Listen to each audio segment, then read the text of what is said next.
Hi, I'm Pav. And I'm Neil. And welcome to the Top 10 of Anything podcast. Let's start the countdown.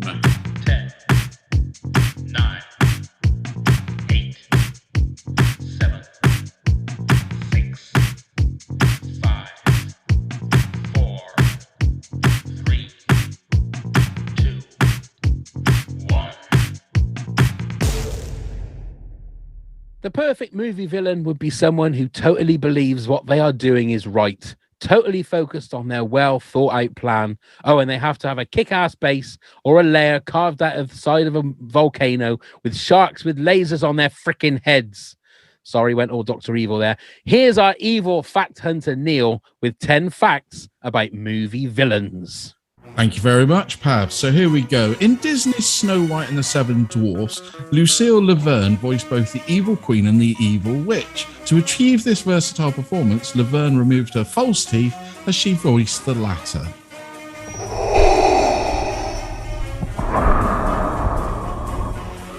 Rachel McAdams wore a blonde wig throughout her iconic performance as Regina George in Mean Girls.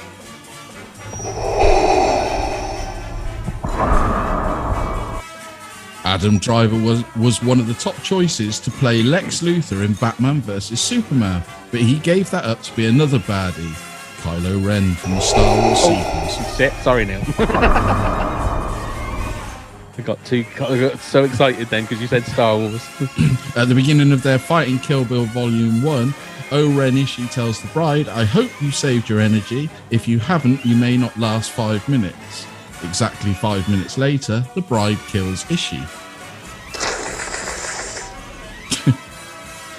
Bette Midler famously turned down the role of Annie Wilkes in Misery. The iconic #1 fan role later went to Kathy Bates. It was a decision that Bette Midler later called herself stupid for missing.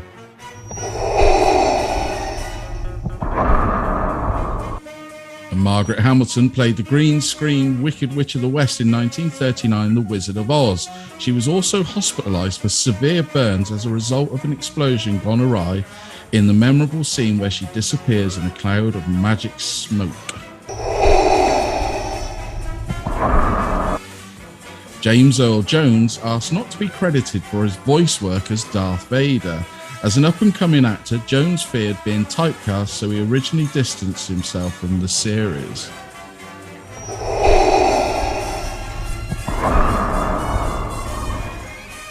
To get a realistic reaction from Alan Rickman during Hans Gruber's death scene, the Die Hard crew dropped him from 20 feet onto an airbag on the count of 2 when they had originally said they would drop him on 3. The tights under Ralph Fiennes' Voldemort robes kept slipping down his legs while shooting Harry Potter, making it awkward for the actor to walk. In the end, Fiennes opted to wear stockings and garters under his evil wizard smock. And the hunter who killed Bambi's mum ranks 20th on the AFI's list of top 50 villains of all time. He is simply listed as Man. There we go. Thank you, Neil. Thank you very much for that. Well, we are here now, movie villains, and we thought that we had TV villains not long ago. So we thought the only person that we could have back was Lucy Buglass. Hello, Lucy. Hello, thank you so much for the sequel to the TV villains thing. I'm so excited to be here. Well, we just feel like you're being typecast now. Just whenever we talk about villains, it has to be you. Yeah. I'm down for other villains. We could do book villains, game villains. I'm up for anything, really. Let's do it. There you go. As long as it's villains. Yeah. As long as it's villains. That's You my are one now requirement. our villain expert. Indeed, you are.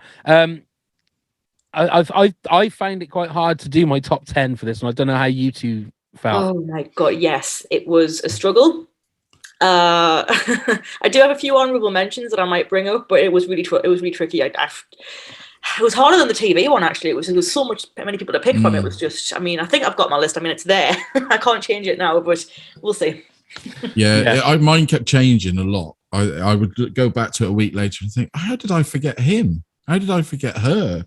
And that sort of thing. So, yeah. And we're not going to say the I word because Well, I already did in my facts, but oh, did you? Okay, it's iconic, Lucy. We seem to keep saying, but the trouble with movie villains is that every single one of them is iconic in whatever movie or whatever franchise they've been in. So it's going to be interesting to see how many duplicates we have on this one as well. But Lucy, kick us off with your number 10 movie villain. Yeah, sure. So this guy is a right piece of work. He's from Stephen King novel, but he might not be who you think he's going to be. I've gone down the Green Mile route. So I've picked Percy Wetmore. Right. Okay, yeah. Because he's everything that's wrong with the prison system. He absolutely loves torturing the prisoners. He loves the electric chair. He's the one who didn't wet the sponge, and there was that horrible death when the guy fried, and he delights in that. And I think he's a pure sadist through and through. So that's why I've chosen him. Isn't he something like the governor's nephew or something? Something like that. Yes, that's a really good point. Again, it's the institutional sort of bias. Yeah. He's a horrible person. I mean, he's brilliantly played. I mean, because you kind of love to hate him. He's one of those villains that will stick with you, even though the film's not really about him. It's about obviously John Coffey and Tom Hanks's character. But man, he makes me irate. I hate him. Yeah, but at least he gets his just desserts at the end. Oh, he does, really, doesn't he? If nobody's seen this movie and worry. Yeah, well, we will say now we are going to spoil the shit out of a lot of movies with this, so we won't pander around saying shall I say this, shall I say that. He is one of those characters that makes you, as much as The Green Mile is a great film, not want to watch the film because he is that abhorrent. He is that much of a complete dick that you. And the thing is, whenever I watch that movie, I have to get through that thing of I can't watch the stuff that he's going to do because his whole demeanor is just sneaky and horrible. In the back of your mind, like you said, Neil, you then know he's going to get his comeuppance. Just keep watching the film because he does get his comeuppance at the end. Yeah, as much as he is a complete ass all the way through. Well, it would have made the movie wrong, wouldn't it, if he didn't get his comeuppance in that particular movie? I know villains don't always get their comeuppance, and rightly so they don't because of the movie franchise, but that one is perfect, isn't it? But as an actor, he became quite troubled and became quite vilified online, didn't he, for marrying a very young girl and having a breakdown or whatever he did. So he did. I'm just going to look and see what his name was because I cannot remember what his name was. I don't think I've seen him in any other film, but it's always just that one performance that just stands out to me. Yeah, I don't know much about him. He was in an episode of X-Files. Okay. Yes. It was the one Tombs, I think it was, where he could get through real small gaps, and he was a very creepy. I think he ended up being very Doug Hutchison. That's right. That's the guy's name. Yeah. Okay. What a great one to start with. Didn't even think about that. Well done. Well done, Lucy. Go on then, Neil. Number 10. Mine. There's number 10. I put it in because it's quite open. There's a lot of versions of this villain, and it's Dracula. But I particularly am going to put Bela Lugosi in because I'm a huge fan of the Universal movies, and Christopher Lee because they're the ones that I identify with more. And people say, what about Gary Oldman? But I didn't find Gary Oldman's Dracula that villainous. I actually quite liked him, and he was suave, wasn't he, when he got to London? But still as a villain, Dracula or the vampire is still a great go-to if it's done well. I know it's been hammered to death, but well done. Hammered to death. Very good. Very good. I mean, we sort of said everything we needed to say about Dracula when we did Movie Monsters, didn't we? Because I think everybody had him in the top 10. We did. But he's still a villainous piece to me. I mean, because it doesn't necessarily. I mean, they're the two that I pointed out. But if they use a villain, like for instance, Spike, when he was a villain in Buffy, was a great villain, wasn't he? I know he turned good, but it's a great monster, shall we say? That's also a great villain. Fair enough. I was gonna say my whole definition of a movie villain is, like I said in my introduction, is someone that doesn't feel that they're doing something wrong. Their vision is, or they have a specific task to do, and nothing will, no morals or no kind feeling will take them away from that vision or that task they have. Yep. And pretty much every one of my top 10 has that. My first one is Hans Lander from Inglourious Bastards. Oh, Okay. yeah. Because again, he loves the fact that he has like this cool nickname. He loves the fact that he feels that he is the cleverest person in the room wherever he is. And he always seems to know more than the person that he's talking to, especially if he's interrogating them. He knows 3 or 4 moves ahead. But he's also very cold as well, isn't it? There's a real chill about his. But that's the turn in him, isn't it? He's very amenable. He knows how to talk to people. He's very charming. He's also got that cold streak in him. But the one difference with him also is that when he realizes he's losing, he's quite happy to sell every single thing that he believes in just to cover his own ass and make sure that he's going to be safe. So, but a fantastic performance. Oscar-winning performance. Yeah. So that's my number 10. Lucy, you're number 9. Number 9 is probably the only Disney one I've gone for because they have to put a Disney villain in it. It's the law. So I've gone for Maleficent because Maleficent is that kind of timeless villain, and you have to be pretty evil to curse a baby. I mean, that's pretty cool. Do you know what I mean? Like when you boil Maleficent down to it, she cursed a baby because she didn't get an invite to a party. I mean, that's pretty extreme. Yeah. I think she's motivated by envy. She's motivated by the fact that she's not accepted by the rest of the kingdom. So she takes it out on the child of the king of the monarch. So she's motivated entirely by being pissed off that no one likes her. And she just has that presence as well. I mean, especially in the Angelina Jolie film, which I quite enjoyed. She's got that sort of like really cool headpiece, and she just looks very gothic, and it's timeless. I used to love her as a kid as well. I think it was one of my favorite like kind of Disney villains when I was a child. So yeah, I've gone for her. How long was it before you realised that her name was Maleficent? I didn't realise until the movie came out. I knew. I always knew it was Maleficent. Yeah. No, I didn't. Yeah. It was like, okay. So how did you feel about the movie and the fact that they try and make her a little bit more sympathetic, given that the backstory is a lot more tragic and instead of her just being someone that's evil? It was an interesting take on it. I mean, obviously her name by definition is evil, but kind of being wronged by the king and the way he treated her and that sense of betrayal. It was an interesting take on it, and I think you have creative license to do that when you're kind of working with an iconic character. You can do what you want, really. I liked it, and lots of people didn't, but I like a kind of origin story. I like sort of villain kind of why are they evil kind of stories. We're a bit tired now, but I like them. Yeah, I thought the first movie was good. I didn't think it needed a sequel. No, the second one wasn't great. I'm not going to lie. The first one was good, yeah. Yeah. But it was because it was so successful. That's why they did a sequel. It wasn't because of, moving the story along as such. No, they didn't care just about money, that. just coins in the coppers and that. Indeed. Go on then, Neil. You're number 9. So a lot of people will be shocked that this isn't higher, but Voldemort. That's my number. That's my number 8. Is it? Yeah. Now, the only reason I put him down the list, where he's very villainous and he's awful to Harry and he's awful to all the, the Hogwarts and all those lot, he doesn't appear very much, does he, until the end, really? So I had to mark him down because although he was in it, he wasn't in it, if you know what I mean. It became more. But he is, what a swine he was, really. I mean, going after kids like that, wanting to kill a kid. Again, like you said, in a cot, a baby in a cot, although Harry had the powers to rebound it. It's just a git, isn't he? A lizard-faced git. Yeah, he's an interesting one, isn't he? Because like you said, he hasn't got a lot of screen time, but he's very much more like a legend. He's more like he shall not be named, sorry. He's very much he's spoken about until obviously the latter films. So yeah, he's more sort of like a thing that people like the boogeyman.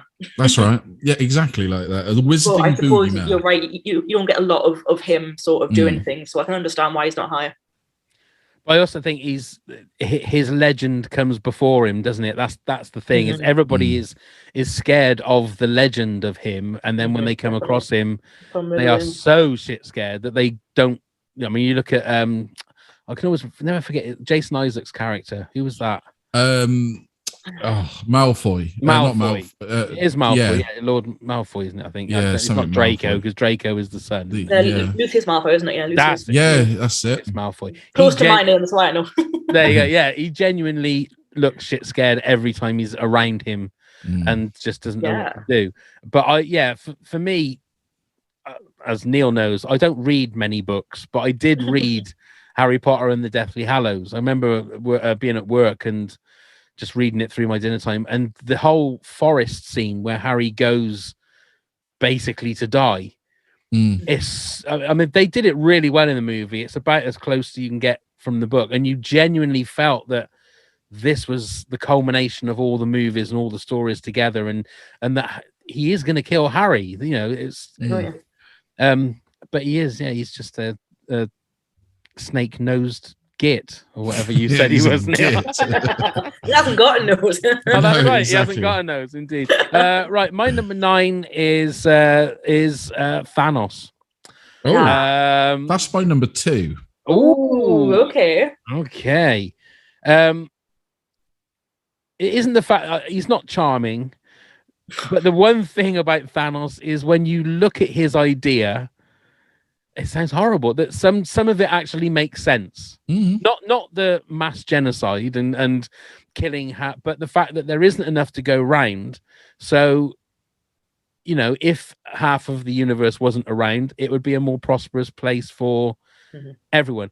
But like a lot of people have said when that film came out, and I love Avengers Infinity War and Endgame, they are some of my favorite movies.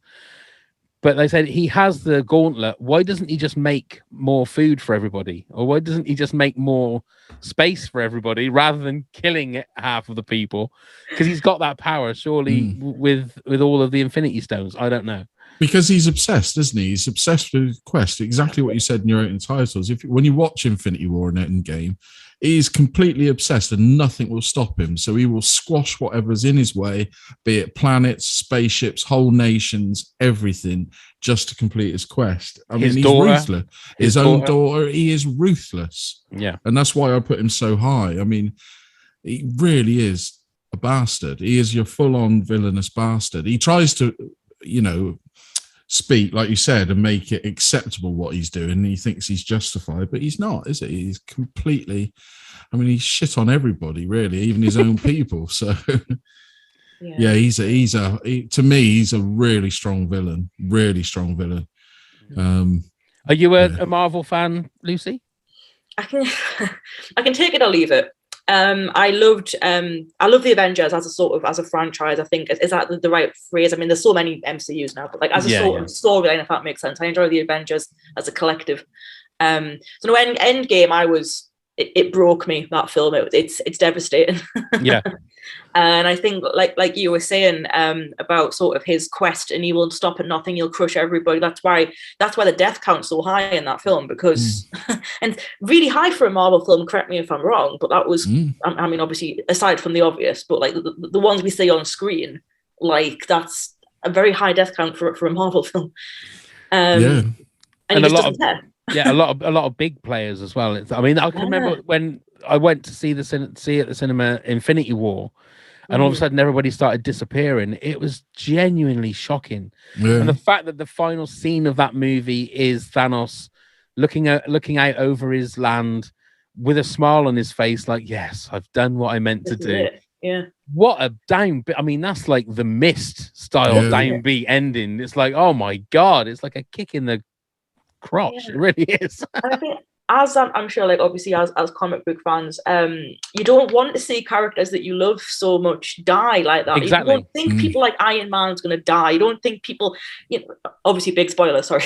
No, that's fine. No. You don't think people of that status are going to die. So when Marvel pulls something like that, you're like, whoa, it's nuts, isn't it?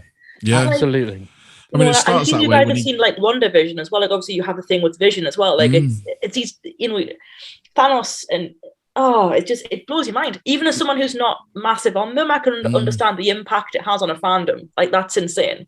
Like to have that, like everyone talks about Thanos. He's everywhere. There's gifs of him. He's ruthless. Yeah.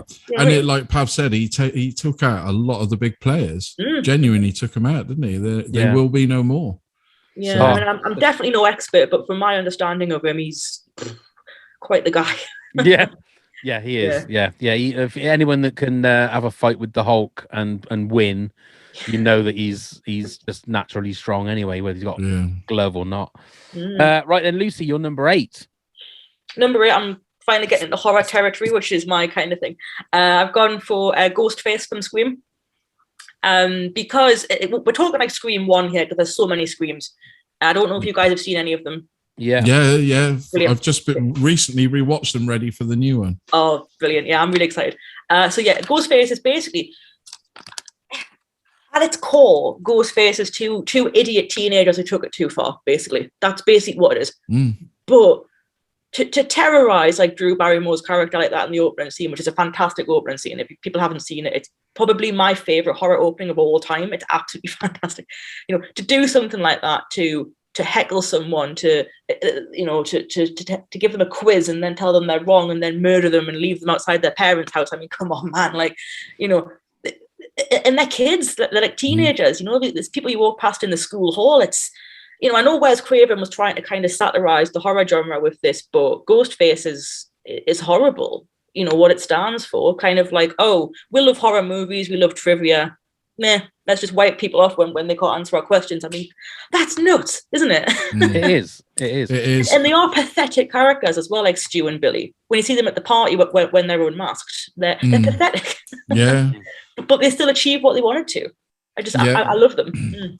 And I agree with you. I think it's one of the best 10 minutes opening ever. It's so tense and taut. I mean, you get used to it the more you watch it. But yeah, I can remember seeing that the first time at the cinema and thinking, Jesus Christ, that's an opening.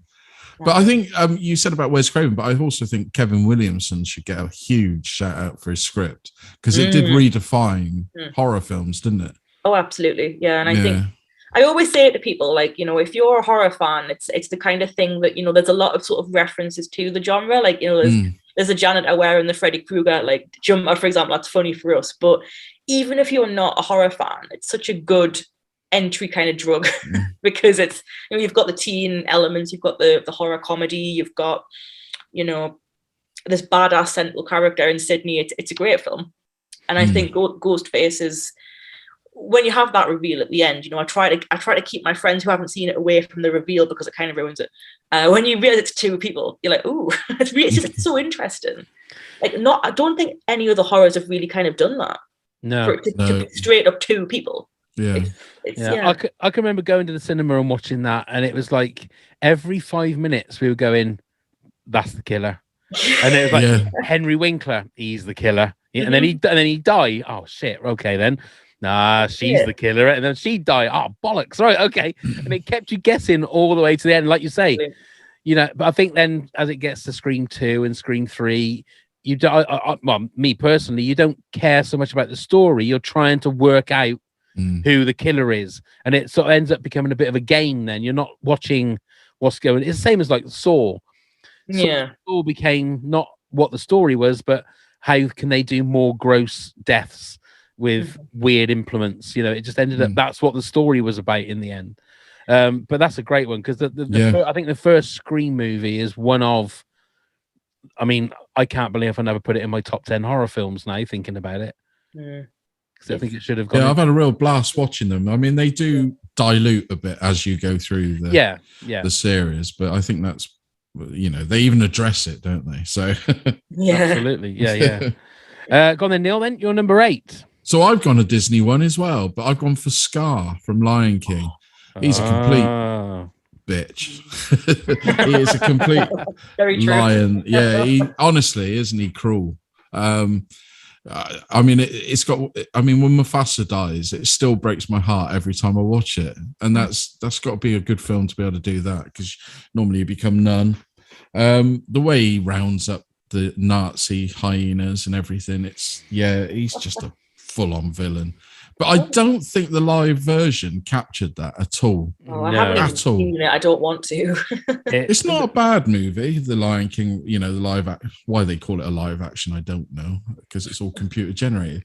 But he's not a patch. Jeremy Irons' Scar is the evilest bastard in Disney. The thing is that every line that Jeremy Irons says, there is a little twinkle of playfulness. Yeah. There, and I think Chiwetel Ejiofor is a great actor. He really, Oh yeah. but he hadn't. It was done so flat. There was no charisma in it at all. I don't think in any of the voices in the live action one. I watched it and really wished I could have had that 2 hours back, because there was the cartoon on. There was no. I love The Lion King, the original cartoon. Yeah, so much emotion in it. But if you see it on stage, I mean, the guy it's always done really well on stage, the Scar, and he's a complete git in that. But like you said, it was just flat. Yeah. Jeremy Irons is fantastic, absolutely fantastic, isn't he? Just and like you were saying, it's his performance, his like voice acting is so underrated. Do you know what I mean? Oh like, yeah. If you can nail an iconic voice, I mean, and he does, you know. Yeah. You loathe an animated lion. That takes some doing. You know what exactly. I mean? Exactly. But again, it is drawn the way that his voice sounds as well. Yeah. Exactly. It's I don't know. It's almost. I was surprised that they didn't draw like a little kind of twirly moustache on Scar, because it's a very it's a very sort of old style movie villain. Yeah. You know, it's sort of a top hat and a twirl on the moustache. You know. Right. Well, my number 8 was Voldemort, so we've covered that. So Lucy, you're number 7. All right, first Bond villain of the Le Chiffre from Casino Royale. And it's okay. It's not just because I love Mads Mikkelsen. I mean, I do. I mean, he can do anything. That guy is incredible. I just think, like you were saying earlier, Pav, it's the sort of the charisma, the sort of he thinks what he's doing is right and just, and well, maybe not just, but he thinks it's for the greater good. Yeah, he's just powerful. I mean, that film's incredible anyway, but he's amazing to watch, and I always watch that film, and he like terrifies me. Like, you know, it's the first like torture scene in James Bond as well. Like, it's pretty intense. You know, it's makes madness. Every man in the cinema wince as well. Yeah. Right, I can imagine. He's just brutal, that guy. And I mean, who thought casino scenes could be so intense? I mean, and he cries blood as well, doesn't he? Yeah, it's just that is him, isn't it? I haven't got that. That is him. Yeah. I mean, it's been ages since I watched Casino Royale, but I couldn't not put him in, because for me, I mean, I saw No Time to Die, and like Rami Malek's was okay, but he wasn't a patch on like Le Chiffre. I mean, as far as the Daniel Craig era goes, like, he's my favorite. I don't think anybody's really going to top him for me. So yeah, I can't really say a lot about him because everyone knows he's brilliant. Yeah. This is incredible. He's the kind of the villain that you go back to watch Casino Royale to watch him. Basically. Yeah, and I'd forgotten about that. The chair? The chair scene. I've forgotten about that. But the thing is, like with the Chief and with a lot of good movie villains, when you that, apart from say Thanos, because Thanos looks like someone that can literally tear you limb from limb. Yeah. But the Chief is one of those ones that you look at and you think, well, I could take him in a fight. He bleeds out of his eyeballs, for God's sake. I mean, he's already losing blood. All I got to do is make him cry, and he'd probably just die anyway. But he's got that evil streak in him that, you know, he could probably be talking to you one minute, next minute, you know, stabbing you in the throat. You don't know what's going on in his mind. That, I think, is the mark of a great. And a lot of Bond villains are like that, aren't they? They're not particularly foreboding and menacing if you look at them, but it's what's happening in their brain, what they're thinking of doing. But they also have that psychotic undertone, don't they? Yeah, they always seem to have that, and his is superb.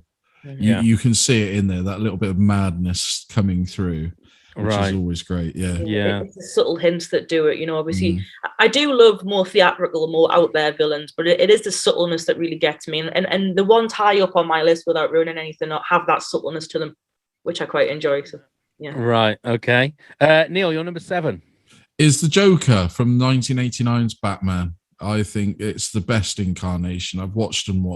Even Joaquin Phoenix's Joker. I just think Jack Nicholson from the beginning, obviously they changed a little bit the Batman lore and had him as Jack Napier kill the Waynes. It just leads through brilliantly, and it's Jack Nicholson's performance. I know it's complete pantomime, but what a relish of pantomime performance it is. I just still now think he is the best Joker.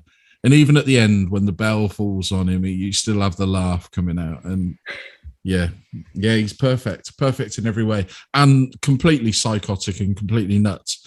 That what he does to his girlfriend, Jerry Hall.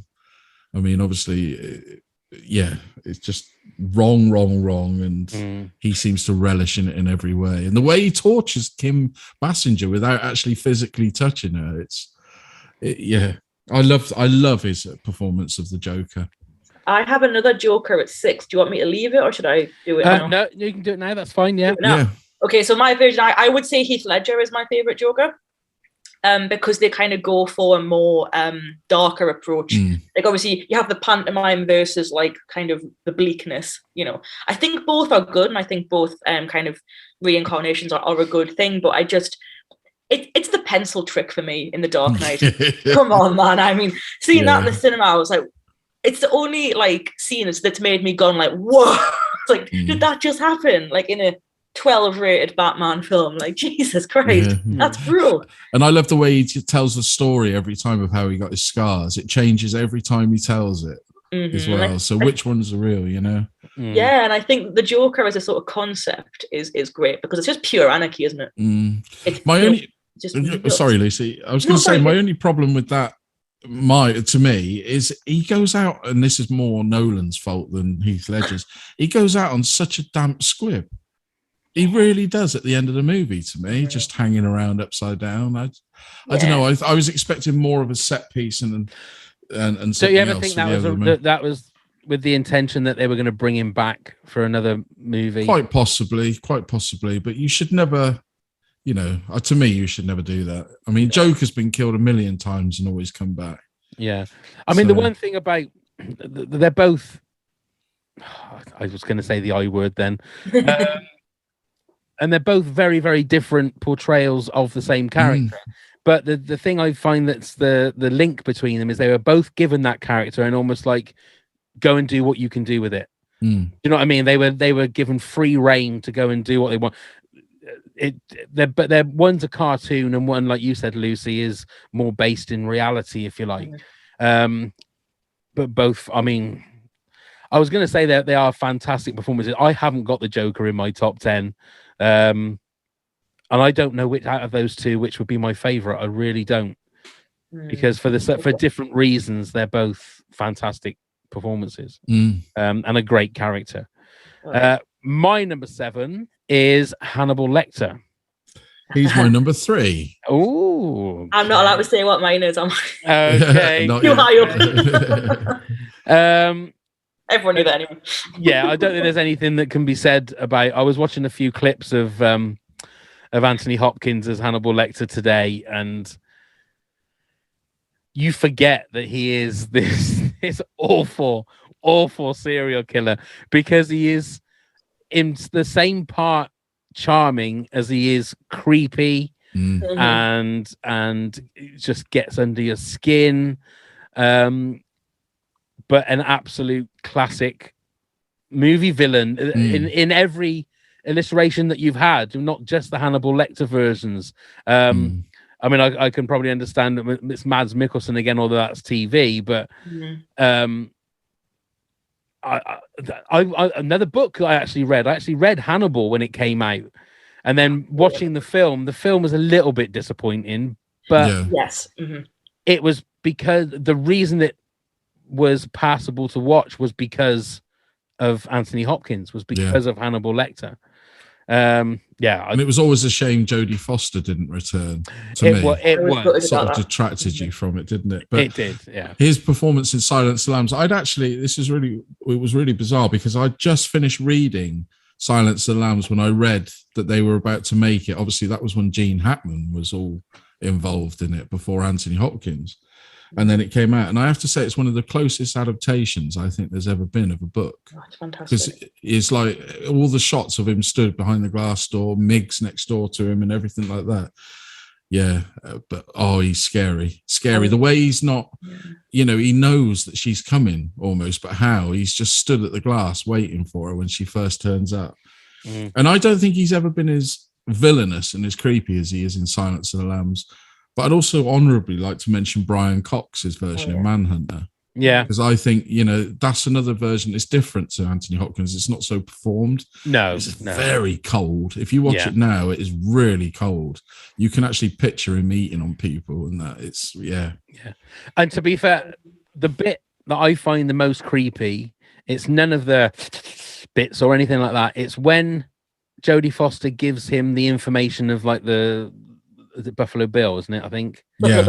And he looks at Jodie Foster and like licks his thumb while he's turning the page over and gives her this sly little smile. That is fucking chilling. It is. Yeah, he winks at her. Yeah. And you've read the book, Pav. I mean, have you both read the book, right? The Silence of the Lambs, yeah. Have you read Hannibal? Hannibal, yeah. Right. So in Hannibal, obviously, there's the illusion that those two hook up at the end, which is I quite like. It's a strange thing to get your head around, but I think it was kind of a long time coming. But no, I just think, he is my top one. I mean, I'm probably just going to ruin it now. But everyone knows this about me. It's my favorite film of all time. It's the best film.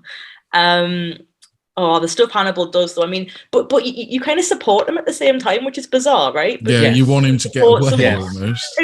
Who's willing to bite someone's face off and wear it to escape? Like, come on. The things that he does, I mean, it's traced back to childhood trauma. He believes that he's eaten people because, that's the right thing to do and they're rude and he'd rather rebuild them into something else. He's brilliant. I mean, Thomas Harris has created an absolute psychopath here, but he's gone down in history. He's on all the top lists. You'll find him there. And one of the greatest final lines of a movie from Silence of the Lambs, I'm having a friend for dinner. And like you say, if that had been anybody else in the movie, you'd have been horrified. But because it was, I can't remember the name of the character, you think that's who I want you to kill. I want you to kill that slimy. Chilton's a twat. Yeah, you want him to die. Want him to die. And then you think, I'm gonna admit, then I'm on the side of this serial killer, like this absolute monster. Okay, right. So that was number 7. I've said my number 7. Lucy, your number 6 was the Joker. Yes. Heath Ledger. So Neil, your number 6 was again. It might be classed as a monster. I don't think it is. Freddy Krueger. He's attacking kids in their dreams, and they're waking up really. But dying. You don't think he's a monster? No, he is. Oh, right.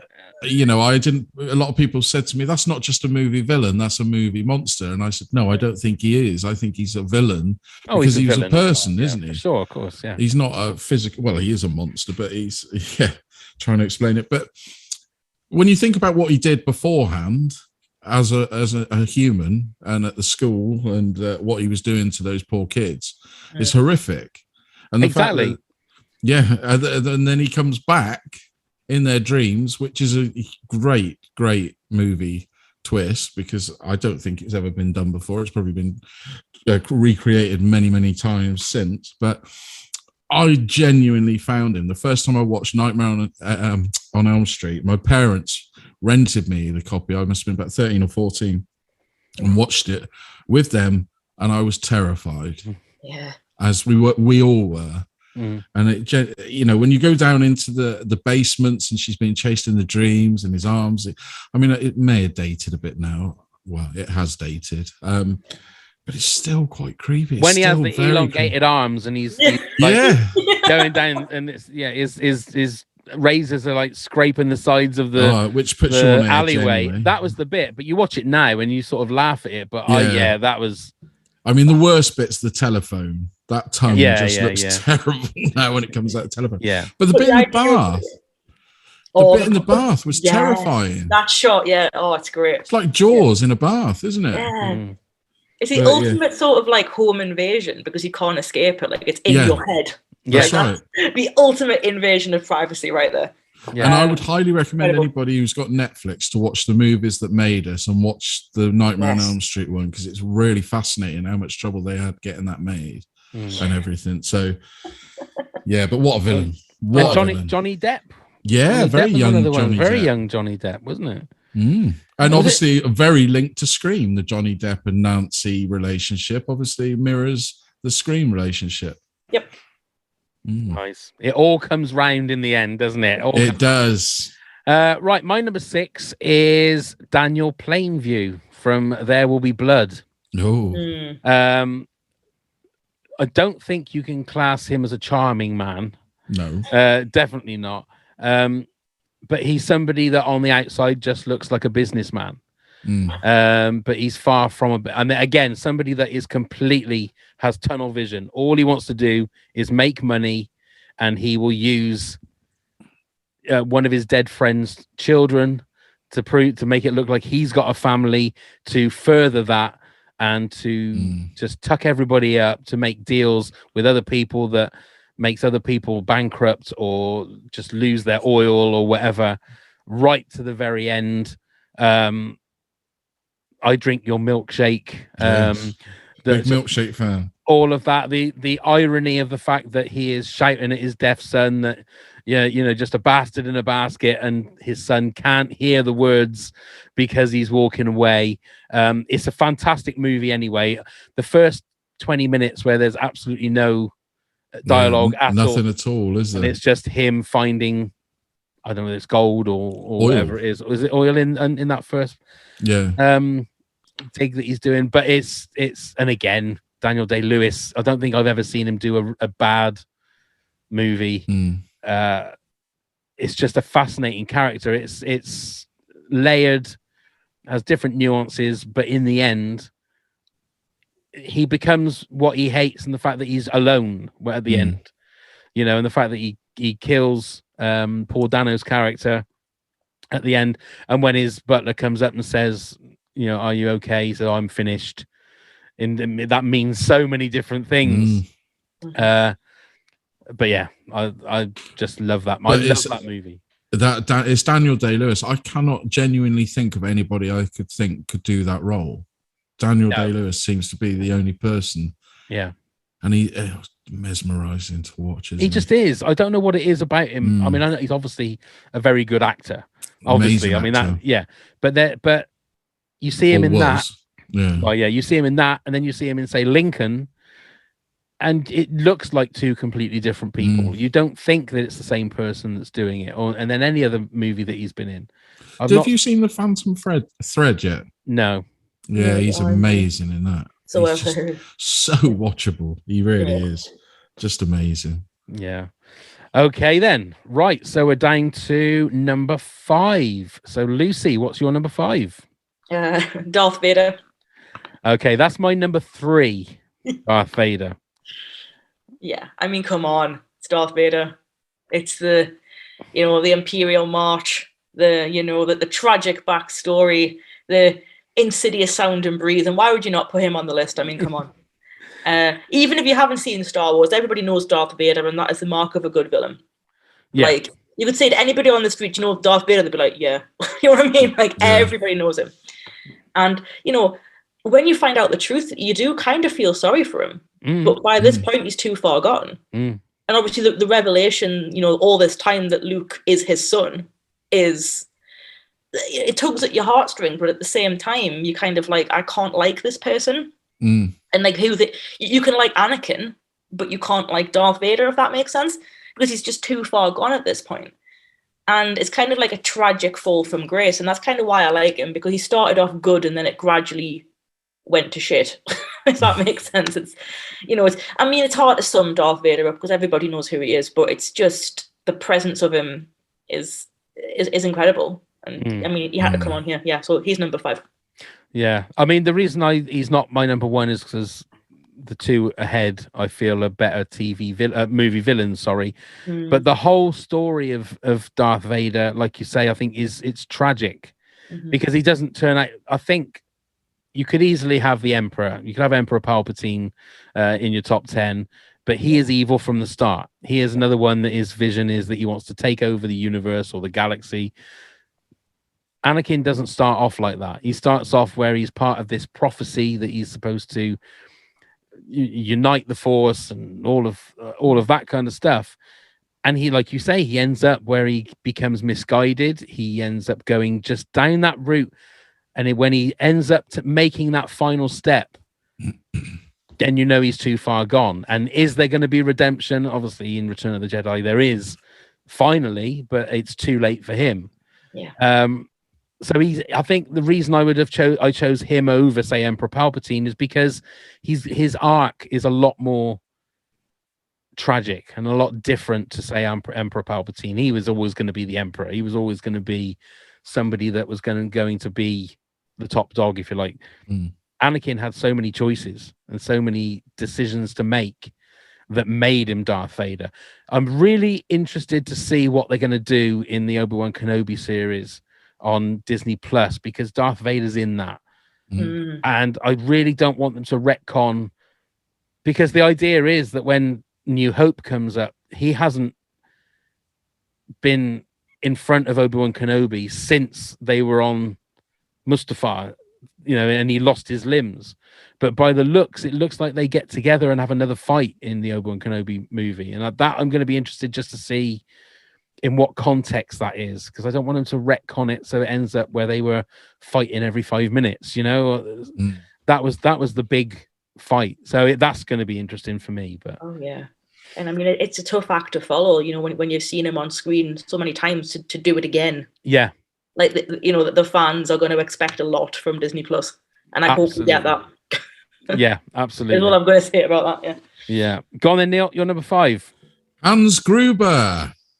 Okay. Die Hard. Alan Rickman, I think, is his best villainous role. You may argue Robin Hood. I think that's more pantomime villain. He is cold. He is a thief, not a terrorist. I love Alan Rickman's Hans Gruber. Bob Clay. You think of all of that, it's just genius. He thought on his feet so quickly, and you don't root for him at all, do you? At all. But he's my number 5. It's a great one. It's a great choice. Is he not in your next 3, Lucy? He's not, but I kind of regret that now. Okay. Like I say, I have a list of mentions that I could have put in. Yeah. Okay. Oh, that's. But that's we've spoken about a villain being cold. He's cold. The way he executes the CEO of the Nakatomi building is brutal. It is really brutal. I think with someone like Gruber as well, like, it doesn't matter how many times you watch this film, because I watch it every single Christmas. I'm not even joking. Every single Christmas, you even put it on, because it's my tradition. Yeah. And it's still watchable. It's still great. It's still iconic. I keep saying that word, but it is. Like, you don't get bored of it, and that's kind of the mark of a good villain. That you know all the lines, you know what he's going to do, you know how he dies, but you still watch it. Yeah, it's great. And he's one of those, what I call a charming movie villain. You could easily want to be him. I'm not going to say too much though, just to show my hand. Really, all right. Did you notice? Yeah, I might have done that before as well. Yeah. Okay, so that's your number 5. My number 5 is the Terminator. If there is any movie villain that has a blinkered vision of what they are going to do, it's the Terminator. From the original movie, I take it. Yeah. I'm going to go T-100. No, it's the T-800, I think. Is it? Yeah, the T-1000 in. Oh, that's right. Yeah. That's right. Terminator 2. Yeah. I think it's Carl Reese that says to Sarah Connor, he will not stop. That is the thing. It doesn't matter what you do. It doesn't matter where you go. Whether he will not sleep. He will not stop. And that vision of fighting against something like that it doesn't matter how tired you are, this thing will constantly be on your ass every minute of the day until he fulfills what he has to do, his program. And there's it's like there's nothing that you can do. It's like you think, oh, maybe I can reason with him, maybe I could sort of give him some money, or so. There's nothing you can do. No, he will not stop until he kills you, because that is what is programmed in his head. I mean, I'm going to get a lot of flack, but I actually think the Terminator, the original one, is better than T2. I much prefer it, because I prefer it as a villain rather than the good guy. That's fair. You know, the fact that, like you said, when I first watched that on VHS, it was terrifying. You know, you thought we'd blown him to pieces, and he comes wandering out as that skeleton, you know, that iron skeleton, and he's still trying to get when he's lost all the limbs and dragging through that tunnel. Yeah, he's a terrifying guy, and in fact, I wish I put him on my list. I'd forgotten him. I'm surprised. Yeah, surprised he's not on your list there, Neil. Yeah, no, I for some reason, to me, I was thinking T2. Oh, he's just a good guy, and all the other Terminators, he's a good guy, and not thinking about the original. And the original's the best movie. Fuck you, asshole. I love that bit. Right then, Lucy, you're number 4. Number 4 is my favorite horror franchise in the world, and we have kind of touched on it.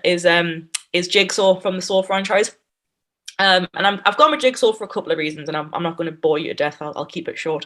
Number 1, he tries to convince you as an audience that what he's doing is right. He thinks that he's fixing people. He thinks that people are being punished in these horrific ways because they don't deserve to live. Like, his motto is cherish your life, and you know, sort of, you know, if you then survive this horrible situation he's put you in, you're like reborn. That's kind of how he sees it. Secondly, that horrible looking puppet that he uses. I mean, you know, horror villains and any kind of villain needs some sort of, you know, like Darth Vader's got his mask, Hannibal's got his mask, Ghostface's got his mask, Jigsaw's got his puppet. Billy, who was actually made for his son, which is terrifying.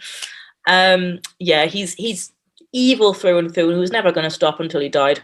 Yeah, and he's human. He's 100% human. He's a dying cancer patient, you know, and he can still do all this. Like, he has, you know, he's not Thanos. He hasn't got superpowers. But he can put people in a life or death situation. He's horrible, but at the same time, I could probably defend him if I was kind of asked to. Do you know what I mean? Yeah, I don't know if how clued up you guys are on the Saw franchise, but it's the first 3 movies for me. I sort of gave up after the 4th. Yeah, the 4th when it just got silly. But that first movie, watching that at the cinema for the first time, having no idea that was him led down there all the time. And it opens with the key going down the drain, doesn't it, as well? And you're like, what's that all about? And the way it twists. It was genius because you didn't really look at the guy that was led there. No. Because I don't know about you guys, but for me, it was like, would I cut my leg off to get away? You know, would I cut my foot off to get away? And then you're constantly thinking that in your head. But you don't think about the dead body or the body that's like there. So when he gets up, you think, fuck, I didn't even think of that. Yeah. Oh my God. And again, I think they were like diminished returns for everyone that sort of happened after it. But again, the first movie, I don't think there was anything. And that voice. Yeah. And exactly the voice. And the pig mask. Yeah. I find that terrifying. You know, the mask, the pig mask. Oh, the pig masks, yeah. They're all, that's a great, gives me the creeps now. Great one. But that's Danny Glover, isn't it? I completely forgot until I watched it, well, not so long ago, that Danny Glover was even in it. Yeah, and then wasn't it Donnie Wahlberg in one of the sequels? Yeah, he was in the second one. In the second one, yeah. The second one. Which has one of the most nastiest bits in. Yeah, there's some nasty bits in those. It really is. Yeah. Brutal. And that's kind of part of the reason, though, isn't it? Because if someone can go to that length to torture someone, I mean, Jesus Christ. Exactly. But then again, like you say, he's a dying cancer patient. He's got nothing to lose. That's it. He's lost everything. So he thinks that he's some sort of, like, what's the word, like prophet almost, that he can sort of be like, oh, well, you've now sort of, you know, cut your leg off, so you're now reborn. It's very biblical. It's very egotistical. It's very disturbing. Yeah. And even the Jigsaw thing was because if people failed the traps, he would cut a piece into them to symbolize they had a piece missing. That was kind of his trophy. It's very disturbing. It is if you think about it. But I thoroughly recommend anybody that hasn't seen the first Saw movie, although we probably ruined it a little bit for you. I would Yeah. recommend going to see it, definitely. The Absolutely. same as the first Scream movie, first Paranormal Activity was one that I thought I genuinely was on the edge of my seat for, because I didn't know what was going on, Yeah. It's that all the firsts of these movies are the ones to go and see, because again, Absolutely. they start becoming Because they're fresh. because they become samey when it's number 2, 3, 4, and they're just trying to make money out of it. Blair Witch Project, another one, is the one you don't know what's going on. Neil, you're number 4. It is the Emperor. Good old Palpatine. He is a good villain. He's to me, well, nasty. I might forget him in Rise of Skywalker, and we'll just go back to him being the Emperor and forcing Luke and Vader to fight, and Luke to overpower and kill him. He was enjoying that, wasn't he? He was almost orgasmic when all that's going on. Ian McDermott's performance, he's nearly creaming his knickers. He really is, if you watch it. I mean, he completely made him a pantomime in that one, but from Empire Strikes Back, he becomes this sort of entity that is controlling Vader. He's controlling everything that's going on. He is like what all the James Bond villains really wanted to achieve. He's actually done it, and he's a nasty git. Although he does look like Ron Atkinson a bit in Return of the Jedi. No, Revenge of the Sith. Revenge of the Sith. Yeah, he really does, but. Yeah, he's a nasty git, isn't he, with his big cloak? Are you talking about the Emperor or Ron Atkinson now? Both. Both. Put them both in the same bracket. Okay, then. Right, my number 4 is someone that you mentioned earlier on, Neil. It's the Sheriff of Nottingham. I love Robin Hood, Prince of Thieves. It's got a very special place in mine and my wife's heart when we were dating, when we were courting back in the day, and when the Bryan Adams song was playing in the cinema. We were the only ones in the cinema, so he was having a dance in the aisles while the song was going on. Oh dear, those days are 16 long weeks gone. of that song at number 1. I know, and you're absolutely right. It's a complete cartoon performance, but it's so over the top, but it is fantastic. And the fact that I think it was said that Kevin Costner pulled back on some of the Sheriff of Nottingham's lines because he was stealing the show. And you can totally understand why.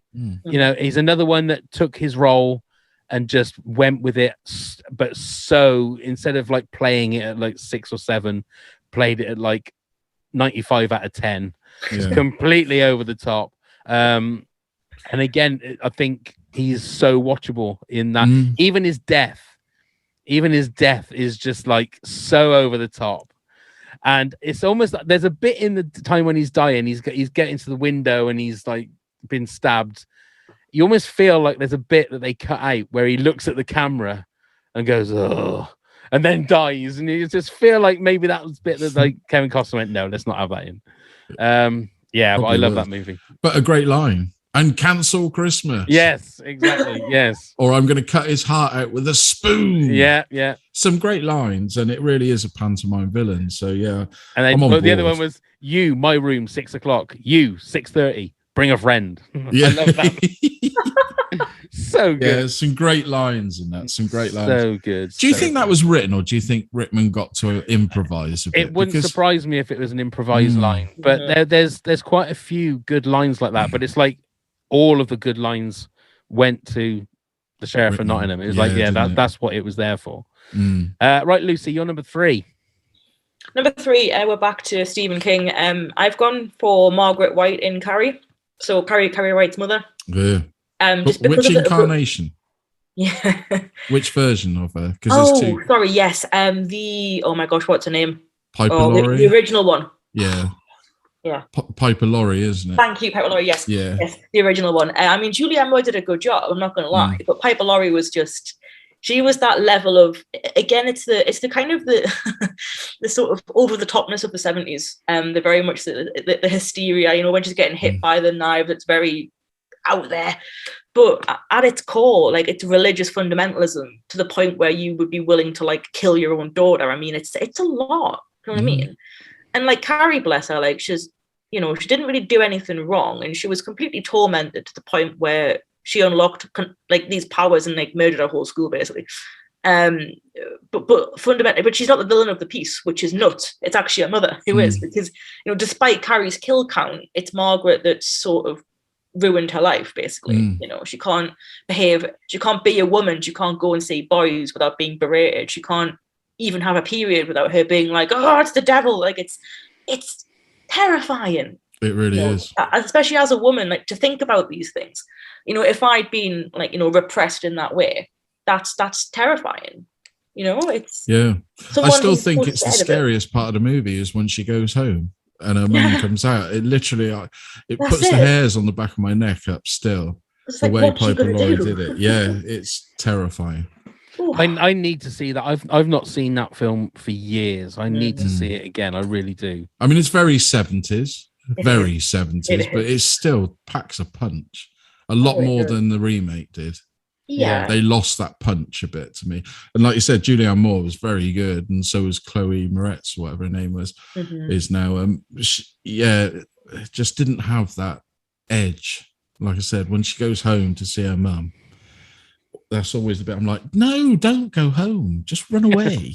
I think it takes a lot, and I think it's the only person on the list, to my knowledge, that would like hurt their own. Actually, no, there's a few that would hurt children, but you're supposed to love your mum as a young girl, but there's just absolutely no mother-daughter relationship there at all. It's very cold, very sacrificial. It's not right, and I think she's written brilliantly. I've read the novel as well, which is tiny for Stephen King. It's one of the smallest things he's written. And she's a great character, but God, she scares the shit out of me. I'm with you on that. You on that. The mother from hell. Right then. So Neil, you said for number 3, Hannibal Lecter. That's right. I said Darth Vader for number 3. So Lucy, it's back to you with your number 2. Me again. Yes. So we mentioned Hannibal earlier, the film. I've gone for Mason Verger. Because God, this guy's a bastard, isn't he? I mean, he's a paedophile. That's he is. He drinks children's tears. I believe he raped his own sister, if that's right. He's horrible. And you just think the way that Gary Oldman plays him as well, he's this disfigured mess. Thanks to Lecter, he did that to him. Yeah. But the funny thing is, you can kind of excuse Hannibal's actions because you're like, this guy does not deserve anything really. I mean, who does that? It's the epitome of someone who has so much wealth to the point they'll do whatever the hell they want for their own gratification. There is absolutely no redeeming factors to Mason Verger at all, and that's why he's my favorite Hannibal villain, like, even above Buffalo Bill. I think to some extent you can. Well, I mean, Buffalo Bill's complicated because he has this kind of deep ingrained struggle with his identity, whereas Verger is just pure evil. So it's very hard to sympathize with him at all. And the fact he gets joy out of watching the pigs slowly eat the person as well. He trains them to eat people. I mean, that's it. Starves them up, doesn't he? It's a lot. But Gary Oldman, again, what a performance that was. It's so unrecognizable, obviously, under all that makeup, but just creepy the way he did his voice and the...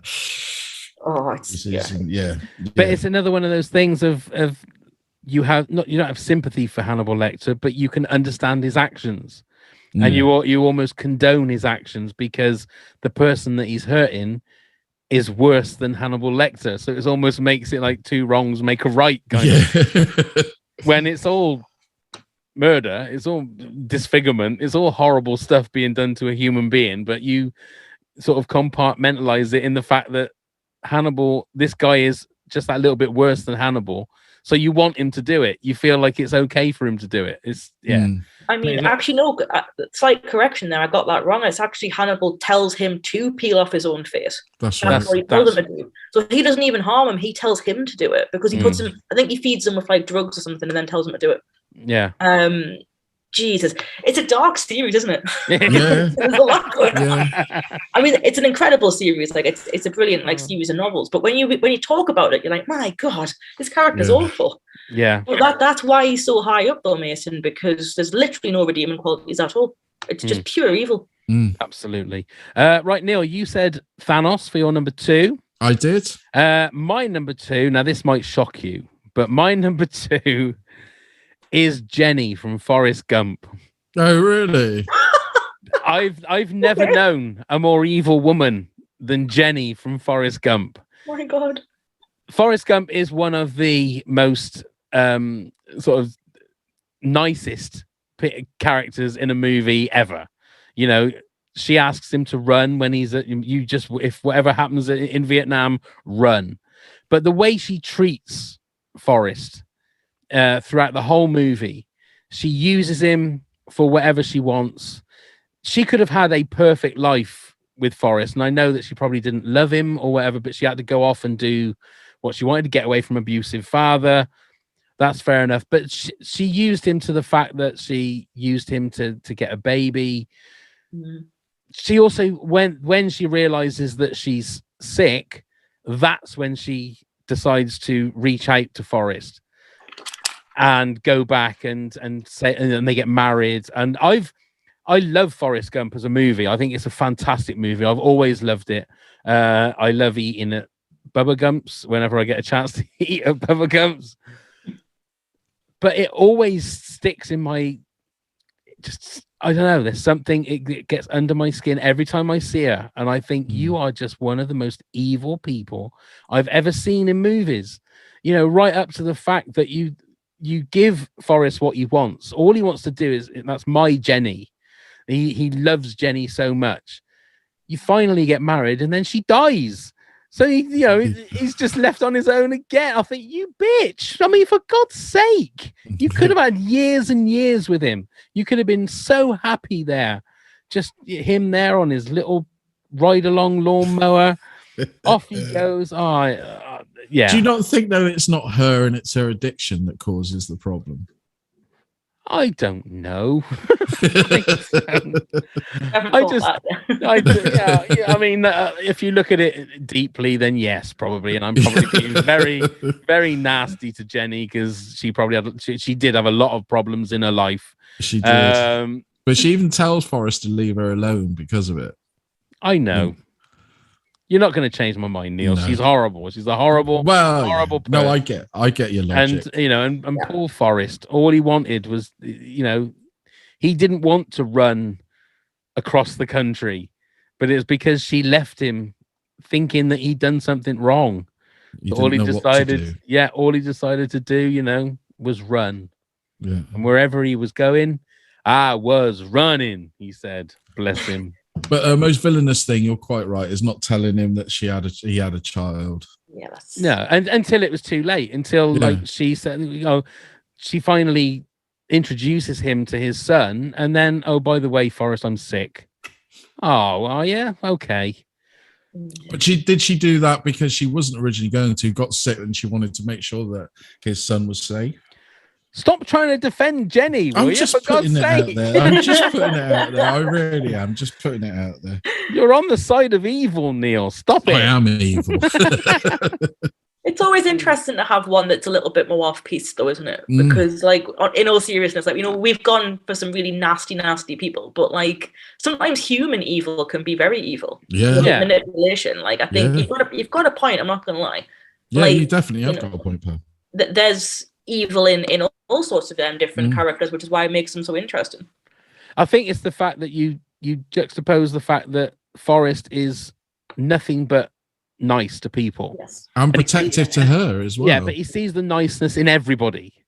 Whereas Jenny just like obviously wants to be, it's just about her. And it's understandable because she's come from a relationship with her dad that has been abusive in so many different ways. So you can understand the fact that she probably doesn't trust people. And as a viewer of the movie, you can see that Forrest is the perfect person for her. He will look after her. He's got, he's obviously well off, if you like. He's got money. There's nothing that she wouldn't ever need because Forrest would supply that for her, you know. But you see that as you want them to be together. It's just whenever I watch it, it almost feels like she's manipulating him to get what she wants at that particular time. But yeah, maybe I'm wrong. Maybe I'm not. Email us. if you want to tell me that I'm wrong. But be nice. Yeah. Don't yell at them. Be like Forrest, don't be like Jenny, is what I'm saying. Yeah. Anyway, right then, Lucy, before you give us your number one, would you like to run through your 10 to 2? Yes. So number 10 was Percy Wetmore from The Green Mile. Number 9, was Maleficent from Sleeping Beauty. 8 was Ghostface from Scream. 7 was Le Chiffre from Casino Royale. 6 was the Joker I put in brackets, Heath Ledger edition. 5 was Darth Vader from Star Wars, obviously. 4 was Jigsaw. 3 was Margaret White from Carrie. And 2 was Mason Verger from Hannibal. Lovely. Neil, your 10 to 2?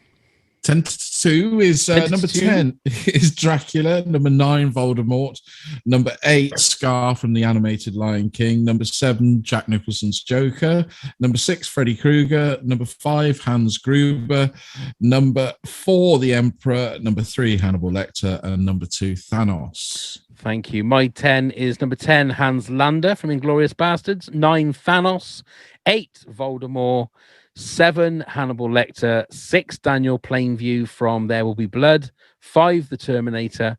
4, Sheriff of Nottingham from Harry Potter and the Prince of Thieves. That's not right, is it? Harry Potter and the Prince of Thieves. Mixing up the franchises. Sheriff of Nottingham from Robin Hood and the Prince of Thieves. Number 3, Darth Vader. And number 2, that bitch, Jenny from Forrest Gump. So, Lucy, you did sort of give us the spoiler earlier on, but your number 1? Number 1 is Hannibal Lecter, but literally anybody who listens to this podcast who knows me will know that I knew that's who I am. I'm Hannibal Lecter stan, I'm not going to lie. Yeah. What more can we say about it? I mean, we've said a lot, haven't we? I just think, I don't want to bore people with and more things about Hannibal Lecter, but as a film, Silence of the Lambs, it won the Big 5, and I argue that was it the Big 4. I'm a terrible film fan. The big Oscars. It did. First horror film to do it. It did, yes, and I would say it's a horror film, whereas people are like, it's a crime thriller, it's a psychological thriller. No, it's a horror film. I will die on that hill, right? It's a horror film.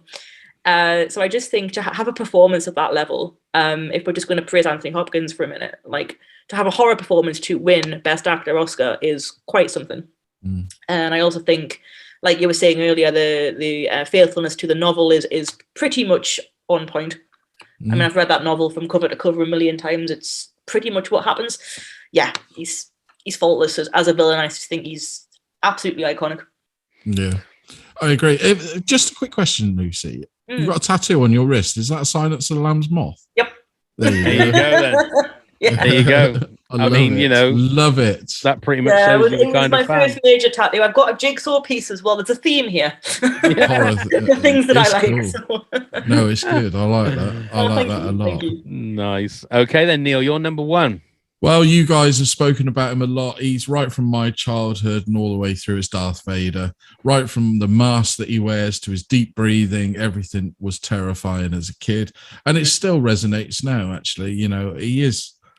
He is an ultimate villain, isn't he? He's got the power to do things that he wants to do. He has no remorse over destruction, killing. And I know he's a puppy dog for the Emperor, really, but he's still ruthless in it. I mean, you don't realize he's that quite until the end of, into Return of the Jedi. But yeah, I just think his whole outfit, even though it's from the 70s, hasn't dated. It's still a villainous piece. Everything. And I'm so glad James Earl Jones did do the voice, because Christ, we've all heard David Prowse having a go, and it would have been all the West Country. It's the fact Darth that Vader. David Prowse said on interviews, I was surprised when they didn't use my voice for Darth Vader. Oh, come on.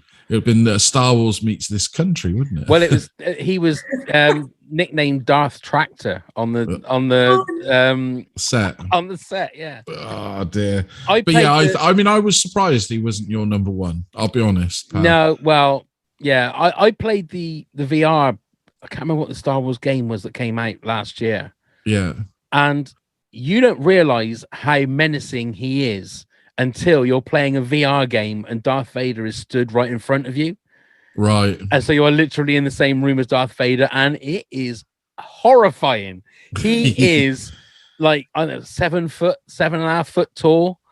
Jesus. But when he is right in front of you, like literally you can put your hand out and sort of touch him, he is frightening. He is really, and it really changed my view on him, because you don't obviously get that when you're watching the film, but when you're playing a VR game and he's right in front of you, my God, that man is menacing. Yeah. He is. Okay, my number one, I think you had him, Neil. Hans Gruber is my number one. I don't think there's anyone as suave and sophisticated a movie villain as him, but it's all for show. It's all for show. He comes in with these views that he's a terrorist, and he's, you know, they want to free all of these political prisoners, and that he's not. In the end, all he is, as Holly says, you're just a thief.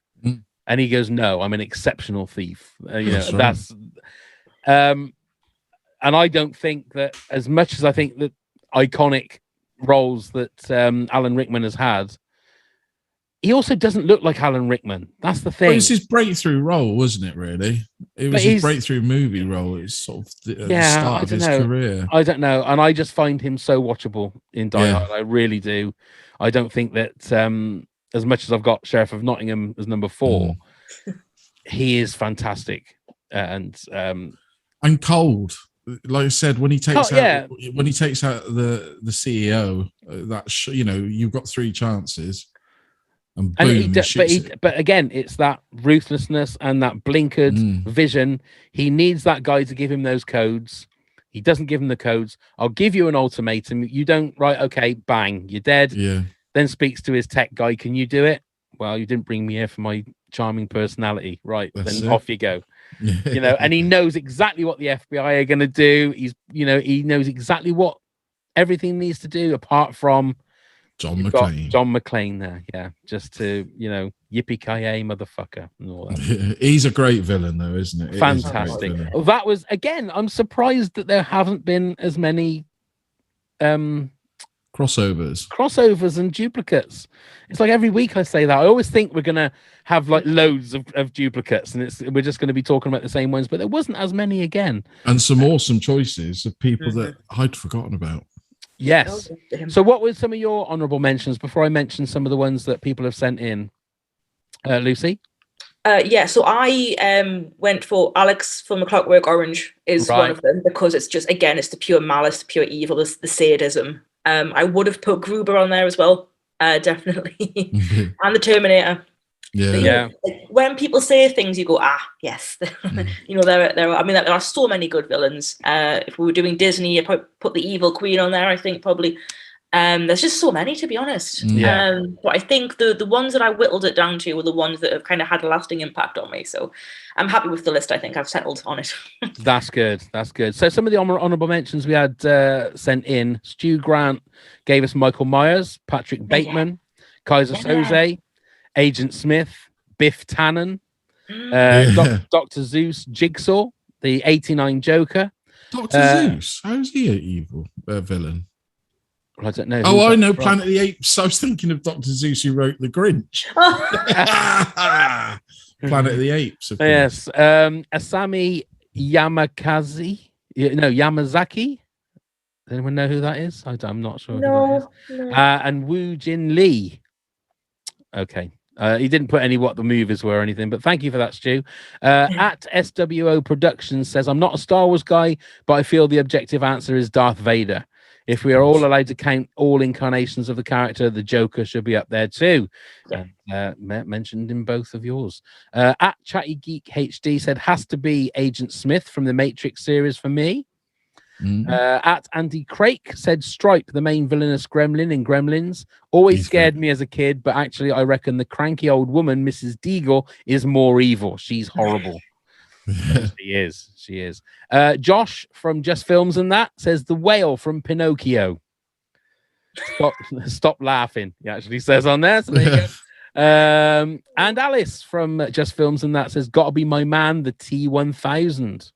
Oh yeah, Robert Patrick. You see, that was terrifying when he was chasing you. But absolutely. I still think Schwarzenegger is more terrifying. Yeah.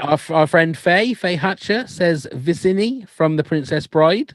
Yeah. Oh, yeah, that's a good one. Inconceivable. At Stacey Michelle B on Twitter said, Khan. Oh, yeah. There you go. Yes. Star Trek, yeah. Darren Brown, who is obviously great minds think alike, said Jenny from Forrest Gump is the biggest villain in my opinion. So I'm not alone. Thank you, Darren. No. I don't think you are, and I quite appreciate the argument. Okay, that's fair enough then. And Tracy Tyler said Tommy DeVito, Joe Pesci in Goodfellas, terrifying and funny, digging up a body. I find an arm, I find a leg, I find a wing. So there you go. That's all of our honorable mentions. So Lucy, what have you been up to since we last spoke to you? Oh, what have I been doing? Apart from sorting your computer out, obviously. Big question. I don't know if you guys watched Inside Number 9 at all. I went to see them speak at a sort of thing at the Barbican, which was incredible because I'm a big fan of their work. I think Inside Number 9 is brilliant. So that's kind of, I'm still on the kind of the high from seeing those guys, I think. Funnily enough, I probably would have done that. You know, if I would have done the TV one again, I probably would have put Inside Number 9 people on. If I'm not going to lie. But aside from that, I've just been sort of having a bit of a break. Honestly, I mean, my laptop broke, which wasn't great. So I've got no like podcast out at the minute or anything. I'm just sort of minding my own business for a bit, really. So nothing really professional to report on, to be honest with you. But I'm doing things like this, really. To be honest. Nice. Well, yeah, there's a lot going on. That's all good for us. That is then. Neil, do you want to let everybody know how they can get in touch with us and let everybody know how they can tell me that I'm wrong about Jenny from Forrest Gump? That would be an interesting debate if people join in on it. I wish they would. So they can tell us all their opinions via email, which you can do via toptenpods@hotmail.com. You can follow us on all the social medias at toptenpods. Also, you can come help support the podcast at patreon.com/top10pods, where you get all sorts of rewards, where even being a guest is one of them. So yeah, come along and join the fun, and check out all the links via Linktree. You can find the link in the show notes below, and then please do come and subscribe and leave us a rating review and on our podcast Apple, please, or subscribe and follow Spotify, Stitcher, or wherever you get your podcasts from. So there you go. Movie villains done, TV villains done. Yes, we need to think of another villain. Cartoon villains. I'll do anything. I love villains. Disney villains. We could do Disney villains. Ooh. Oh my goodness me. So we will be seeing you again, Lucy. I'm pretty sure. Oh well, if you'll have me, I'm happy to be back. So yeah, absolutely. We shall sort one out for the new year without a shadow of a doubt. So Lucy, thank you so much for joining us once again. Thank you, Lucy. No, thanks. Honestly, it's been fun. Great. Thank you, Neil. Thank you very much, Pav. Thanks everyone for listening. Now let's go and start the countdown. 10.